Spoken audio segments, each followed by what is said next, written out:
क्या संविधान इस चीज की इजाजत देता है कि अगर किसी की स्पेलिंग में मिस्टेक हो तो उसे वोटिंग राइट से महरूम किया जाए? एसआईआर प्रोसेस में लॉजिकल डिस्क्रिपेंसी किसी भी तरह से फिट नजर नहीं आती। इस नोटिस के जरिए उनकी सिटीजनशिप पर इमारत नहीं आएगा। लॉजिकल डिस्क्रिपेंसी की जो प्रॉब्लम्स हैं वो प्रोजनीज में ज्यादा आएंगे और वहाँ पर नोटिस ज्यादा इशू होने के इम्कान हैं। तो बंगाल में जो 27 लाख वोटर्स को निकाला गया है लॉजिकल डिस्क्रिपेंसी की बुनियाद पर निकाला गया है, फिर भी जिन लोगों का नाम रह गया उनके नाम पर 100% अब नोटिस आएगा। इन दोनों सुनवाई में अगर आपके डॉक्यूमेंट एक्सेप्ट नहीं किए गए और आपको वोटिंग राइट से महरूम किया गया तब भी आप मायूस ना हो। दोस्तों, आज हम एसआईआर नोटिस के बारे में बात करेंगे, क्योंकि इस नोटिस के जरिए बहुत सारे लोग परेशान हैं कि कहीं इस नोटिस के जरिए उनकी सिटीजनशिप पर इमारत नहीं आएगा या इस नोटिस की वजह से उन्हें कानूनी कॉम्प्लिकेशंस का सामना ना करना पड़े।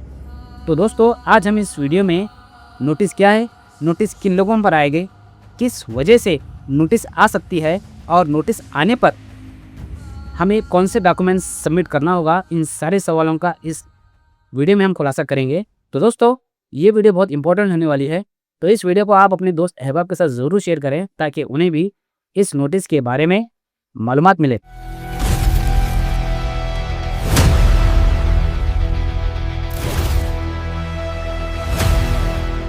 आइए दोस्तों, एसआईआर नोटिस को समझने से पहले क्विकली एसआईआर के बैकग्राउंड को समझते हैं ताकि हमें नोटिस को समझने में आसानी हो। एसआईआर एक प्रोसेस है जिसके जरिए वोटर लिस्ट को प्यूरिफाई किया जाता है, क्योंकि एक पीरियड ऑफ टाइम के बाद ये मुमकिन है कि वोटर लिस्ट में इररिलेवेंट डेटा मौजूद रहे, जिसकी वजह फ्री एंड फेयर इलेक्शन कराना पॉसिबल ना हो। इस सिलसिले में अब देश भर में एसआईआर का प्रोसेस चल रहा है, जहाँ पर कर्नाटक स्टेट में भी एसआईआर का फर्स्ट फेज यानी एलिमिनेशन फॉर्म सबमिशन का फर्स्ट फेज खत्म हो चुका है। अब ड्राफ्ट के बाद नोटिस और फिर फाइनल ड्राफ्ट रिलीज होगा। दोस्तों, आइए समझते हैं कि एसआईआर में किस तरह से वोटर्स को रिमूव किया जाता है, किस तरह से फिल्टर किया जाता है। एक पीरियड ऑफ टाइम के बाद मुमकिन है कि वोटर लिस्ट में बहुत सारा इररिलेवेंट डेटा आ जाए।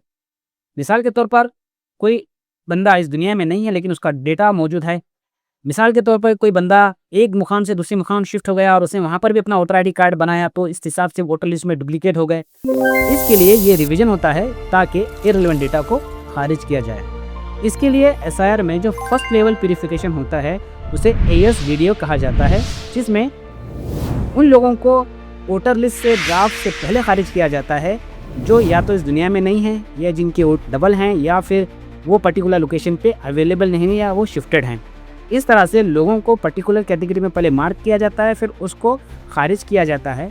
ASDDO की बुनियाद पर अगर पर्टिकुलर कैटेगरी में रखते हुए वोटर को रिमूव किया जा रहा है, इट मेक्स सेंस कि यहाँ से अपना वोटर लिस्ट प्यूरिफाई हो रहा है। अब जो वोटर लिस्ट है वो परफेक्ट है आने वाले इलेक्शंस को करवाने के लिए। लेकिन अब सवाल ये पैदा होता है कि नेक्स्ट ड्राफ्ट रिलीज होने के बाद लॉजिकल डिस्क्रिपेंसी पर भी बहुत सारे लोगों का वोटिंग राइट्स खत्म होने के इम्कानात होते हैं, क्योंकि किसी के नाम में अगर मान लीजिए कोई स्पेलिंग मिस्टेक हो या किसी की एज में दिक्कत हो, तो इस बुनियाद पर सिस्टम उन वोटर्स के खिलाफ रेड फ्लैग हाईलाइट करता है, जिसकी वजह से उन्हें नोटिस इशू होती है और फिर उस नोटिस पर उन्हें उस प्रॉब्लम के मुताबिक रेलेवेंट मजबूत डॉक्यूमेंट आपको प्रोड्यूस करनी होगी, जिससे कि ARO उन डॉक्यूमेंट को इवेलुएट करें और फिर आपका नाम फाइनल लिस्ट में आ सके।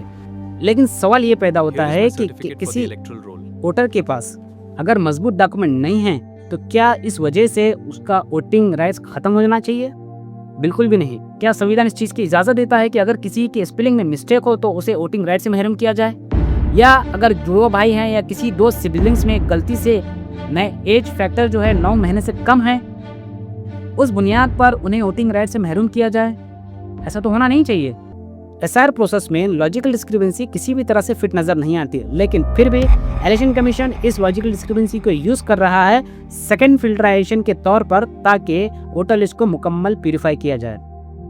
इसी ज़िमन में आज वेस्ट बंगाल में 27 लाख वोटर्स लॉजिकल डिस्क्रिपेंसी की बुनियाद पर अपना वोटिंग राइट्स खो चुके हैं। हैरतअंगेज बात यह है कि कर्नाटक में भी इलेक्शन कमीशन 11 लॉजिकल डिस्क्रिपेंसी को यूज करने जा रहा है, लेकिन उसकी कंप्लीट लिस्ट इलेक्शन कमीशन ने रिलीज नहीं की है। लेकिन मेजर डिस्क्रिपेंसी पे बात हो रही है, जिसमें नेम फैक्टर है, जिसमें एज डिस्क्रिपेंसी है, जिसमें रिलेशनशिप डिस्क्रिपेंसी है। इन मेजर डिस्क्रिपेंसीज पर वोटर को मुमकिन है नोटिस आएगी, फिर उस डिस्क्रिपेंसी की बुनियाद पर उन्हें पर्टिकुलर डॉक्यूमेंट दिखाना पड़ेगा। वो डॉक्यूमेंट इलेक्शन कमीशन ने अपने पोर्टल पे दिए हैं, जिसमें 11 डॉक्यूमेंट्स हैं। आधार कार्ड है, पेंशन बुक है, राशन कार्ड है, पीआरसी है। इस तरह के 11 डॉक्यूमेंट्स हैं जिसे नोटिस के मुताबिक आपको प्रोड्यूस करना होगा, जहां पर ईआरओ उनको इवेलुएट करेगा और चेक करके उन्हें इधर फाइनल लिस्ट में मूव करेगा या फिर नहीं तो वहीं पर ही उन्हें रिजेक्ट कर देगा।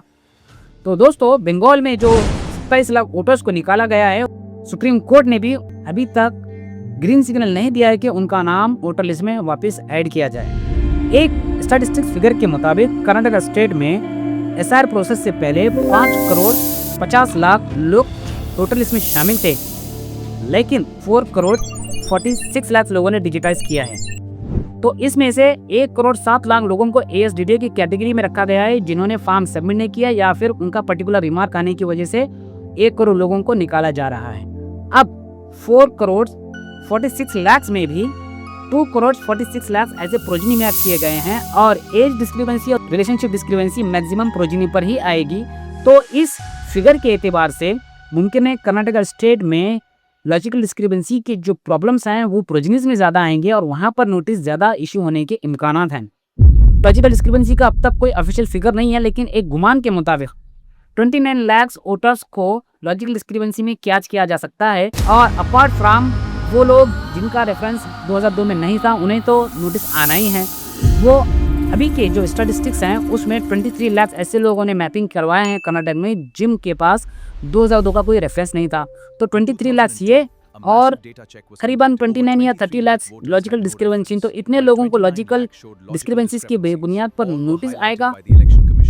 तो दोस्तों, एसआर जो प्रोसेस है वो सही है, लेकिन उसमें फिल्ट्राइजेशन लेवल बढ़ाना ये वोटर्स के लिए हानिकारक साबित हो सकता है। इसीलिए कर्नाटक स्टेट में कर्नाटक गवर्नमेंट ने एसआर को लेकर इलेक्शन कमीशन ऑफ इंडिया से 12 सवालात की, जिनका अब तक कोई जवाब नहीं है। और उन 12 सवालात में मेजरली डिस्क्रिपेंसी को लेकर है कि आखिर डिस्क्रिपेंसी क्या ज़रूरी है एसआर प्रोसेस में।